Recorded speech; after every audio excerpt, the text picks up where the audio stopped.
Good evening, everyone. Former President Donald Trump arrived in New York this afternoon, about 24 hours before his arraignment in criminal courts. Though the indictment is still closed to the public, sources say Trump will likely be charged with a felony related to falsifying business records. Trump is framing the indictment as an overtly political act, claiming the judge overseeing the case, quote, hates me, and compared the prosecution to a witch hunt. Republicans and Democrats representing Western New York are speaking out on what could be one of the biggest court cases in the country's history. News 4's Tara Lynch heard from them tonight. Tara. Dave and Kelsey, we're less than 24 hours from the indictment of former President Donald Trump. Legal experts say this unprecedented, high-profile case will be a true test of the United States judicial system.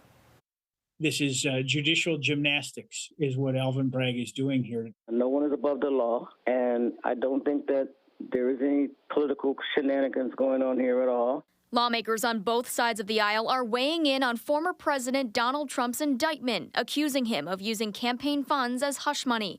Republican Congressman Nick Langworthy believes the move is purely political, but Democratic Assembly Majority Leader Crystal Peoples-Stokes thinks it's a fair judicial process. This is a heavy political prosecution, and this is an abuse of the system. This is not something that other prosecutors that looked into it very seriously, chose to even follow through with. For a party that's always so tough on crime, for them all of a sudden to now to go lenient on it because of who we were talking about, I think is, a little disingenuous and not fair to the system.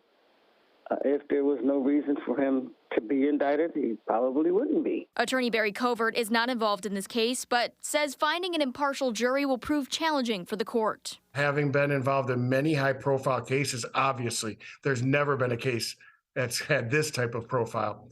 But I suspect that the judge will be able to eventually draw a fair veneer. It will just be time-consuming. Covert says this trial will be complicated. There have been discussions of gag orders for both sides, something Covert says could be a conflict with the First Amendment. He calls this case a true test of the justice system. We are going to find out whether indeed the court can stand up to the type of pressure and scrutiny that is going to be pressed upon the court, upon the prosecution, upon the judge, upon the potential jurors. Former President Trump is now in New York City. We expect him to be arraigned in court tomorrow afternoon. For now in studio, Tara Lynch, News 4.